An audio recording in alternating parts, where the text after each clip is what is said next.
Not every rookie, and especially not every rookie quarterback, gets off to such stellar starts in the NFL. Even some of the best superstars to ever play at the position. Elway had tried to master the Broncos' complicated system, but what had come so naturally in college had been a puzzling process in the pros.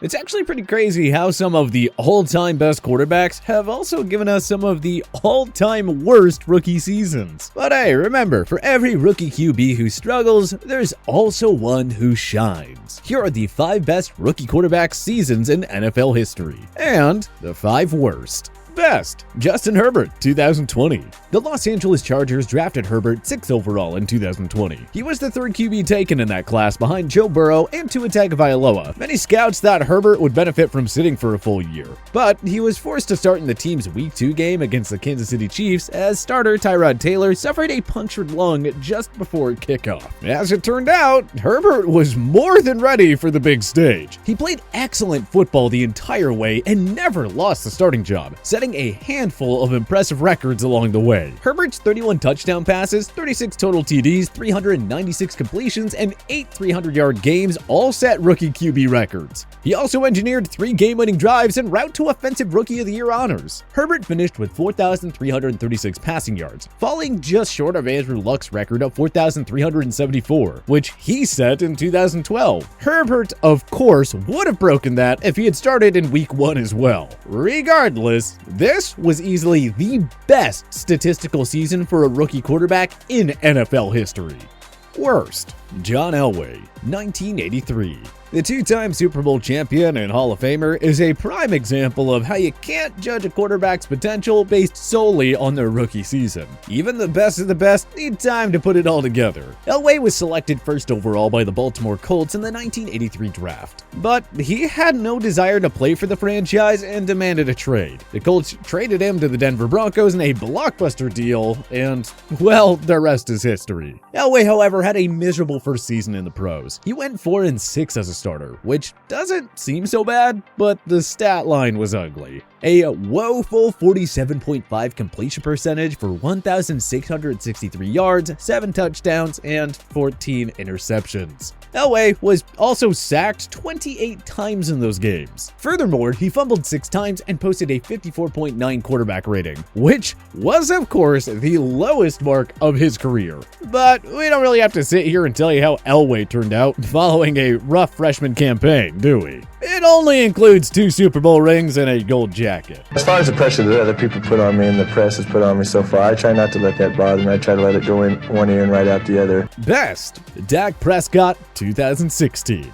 The Cowboys drafted the Mississippi State QB in the 4th round, 135th overall, in 2016. They merely expected Prescott to back up Tony Romo, until the latter suffered a back injury in preseason play that sidelined him indefinitely. Jason Garrett had no choice but to start Prescott, but the then 23-year-old was more than up for the challenge. Prescott and fellow rookie Ezekiel Elliott took the Dallas offense to new heights. The first-year QB completed 67.8% of his passes for 3,667 yards and 23 touchdowns against only 4 interceptions. Prescott was also a force on the ground with 282 rushing yards and 6 rushing scores. That right there was enough to help Dallas claim the NFC East Division title and the conference's top seed with a 13-3 record. Prescott had exceeded expectations, and as Romo got closer to his return, he professionally stated that Prescott had earned the starting job, and Prescott went on to win Offensive Rookie of the Year honors. However, their dream season ended at the hands of Aaron Rodgers and the Green Bay Packers, with A-Rod barely outdueling Prescott's Cowboys in a thrilling divisional round affair. The season wasn't all for naught, however. Dallas had their new franchise QB in place, and they proceeded to release Romo, who ultimately retired. Prescott has only gotten better over time, making a strong case as a top 5 quarterback in the game today. Worst, Alex Smith, 2005. You can put a bit of an asterisk here if you'd like. Smith only started 7 contests and had 9 total game appearances, but when he was on the field, it was pretty tough to watch. The San Francisco 49ers infamously took Smith over future Hall of Famer Aaron Rodgers with the top pick in 2005. While Rodgers had the fortunes of learning behind another icon and Brett Favre for 3 years, Smith was put in a tough situation on a miserable San Fran team. Smith lost 5 of his 7 starts and barely completed over half his pass attempts, 50.9 to be exact. He had, wait for it, 1 passing touchdown against 11 interceptions in those games. Smith averaged a putrid 97.2 passing yards per game and took 29 sacks. He also fumbled a whopping 11 times and finished the year with a terrible 40.8 quarterback rating. But like Elway, this was not a sign of what was to come for Smith. He turned his career around following the arrival of Harbaugh in 2011, helping San Fran to an NFC Championship game appearance that year. A 3-time Pro Bowler, Smith also pulled off the rare feat of taking 3 separate teams to the postseason: the 49ers, Kansas City Chiefs, and Washington Football Team. And how he fought his way back into the game following a life-threatening leg fracture that required 17 surgeries is remarkably inspirational. The rookie year clearly was not a sign of what was to come for Smith. It was just another bump in the road for a guy who carved out a very stellar career for himself. Best, Russell Wilson, 2012. Wilson was only the 6th quarterback taken in what turned out to be one of the all-time great quarterback classes. But if there was a do-over, he'd most likely go first overall. He beat out offseason free agent signing Matt Flynn for the starting job and took a young Seahawks team to new heights. Led by the Legion of Boom and power running back Marshawn Lynch, Wilson excelled in a game manager role as a rookie. He helped Seattle to an 11-5 record, which included defining wins over Tom Brady's Patriots, Harbaugh's 49ers, and Aaron Rodgers' Packers. Wilson, who orchestrated 4 game-winning drives as a rookie, completed 64.1% of his passes for 3,118 yards and 26 touchdowns against 10 picks. He added 489 yards on the ground for 4 rushing touchdowns. The Seahawks defeated Washington on the road in the wildcard round. They gave the top-seeded Atlanta Falcons a giant scare in the divisional round, but they were defeated by a late Matt Bryant field goal. Wilson and the Seahawks were just getting started, however. They returned with a big bang in 2013 and went on to claim the franchise's first Super Bowl championship by dismantling Peyton Manning's Broncos in the big game. Worst, Jack TRUDEAU, 1986.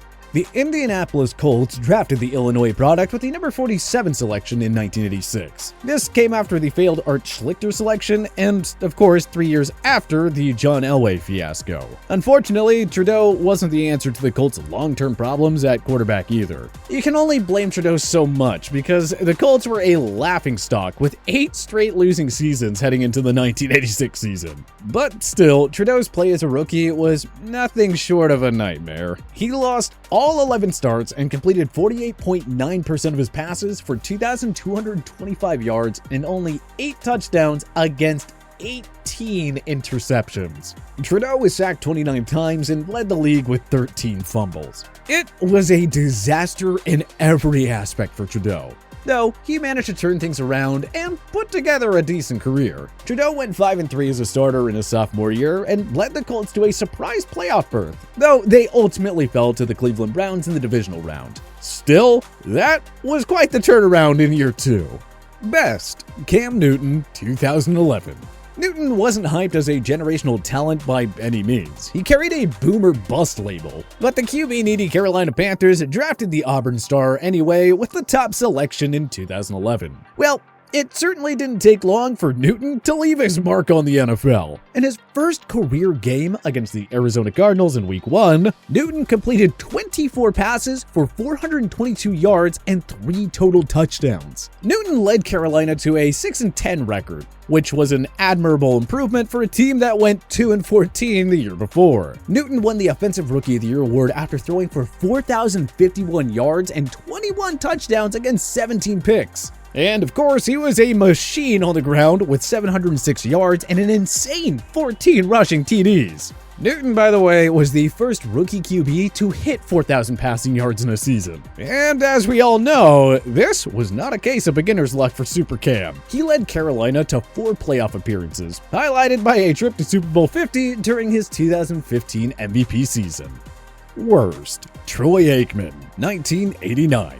The Cowboys were in the midst of a rebuild when they drafted Aikman with the top selection in 1989. This also marked the first year of the Jerry Jones era, and the first season with Jimmy Johnson as head coach. So, Aikman and company surely knew that '89 would be a year of growing pains. After all, future cornerstones such as Emmitt Smith, Darren Woodson, Larry Allen, Russell Maryland, and Kevin Smith still weren't even in the league yet. But anywho, Aikman's horrific rookie year was on par with that of Jack TRUDEAU. Like, almost the exact same. Like TRUDEAU, Aikman made 11 starts and lost every single one of them. Like TRUDEAU, Aikman had 18 interceptions. The Cowboys quarterback also had just 9 touchdown passes and recorded just 1,740 passing yards, and on top of that, he fumbled 6 times. But again, brighter days were ahead. Armed with a ton of draft picks from the Herschel Walker trade, Johnson brought in several future stars to build up a future dynasty that would win 3 Super Bowls in the 90s. So, yeah, we'd say everything worked out just fine for Aikman in the end. Best, Ben Roethlisberger, 2004. The Dream 2004 quarterback draft class saw Eli Manning, Phillip Rivers, and Ben Roethlisberger all go in the first round. Big Ben was taken 11th overall by the Pittsburgh Steelers, who were coming off a rare losing season. The plan was for Roethlisberger to sit behind Charlie Batch and Tommy Maddox for the 2004 season. But Batch was injured in preseason play, and Maddox was injured in a blowout Week 2 loss to the Baltimore Ravens. That left Bill Cowher no choice but to start Roethlisberger. But number 7 was more than NFL ready. All he did was win all 13 of his regular season starts to pace Pittsburgh to a league-best 15-1 record. He completed an excellent 66.4% of his pass attempts and had 17 touchdowns against 11 picks. Roethlisberger also racked up 5 game-winning drives, a sign of the clutch play that would largely define his career. The Steelers squeaked past the New York Jets in the divisional round, but they ultimately fell to the Patriots at home in the AFC title game. Ben's rookie season, which culminated in an Offensive Rookie of the Year award, was nothing short of legendary. Worst, Ryan Leaf, 1998. Peyton Manning and Ryan Leaf were viewed as 2 franchise-changing quarterbacks. The Indianapolis Colts wisely selected Manning with the top selection. We're pretty sure you've heard of him. The Chargers moved up via trade with the Arizona Cardinals and took Leaf with the number 2 selection. He was awful on the football field. Leaf lost 6 of his 9 starts and completed just 45.3% of his passes for 1,289 yards, 2 touchdowns, and 15 picks. Yeah, it was gross. He never found his rhythm and was done in the NFL after the 2001 season. But who do you think had the best and the worst rookie QB seasons in NFL history? Join us in the comment section below. If you like this video and learned a thing or two, clicking the like button helps out a ton. And hey, we appreciate it. If this is your first time coming around to TPS though, subscribing is a great idea because we put out videos like this every single day. But as always, thanks for watching and we'll see you guys next time.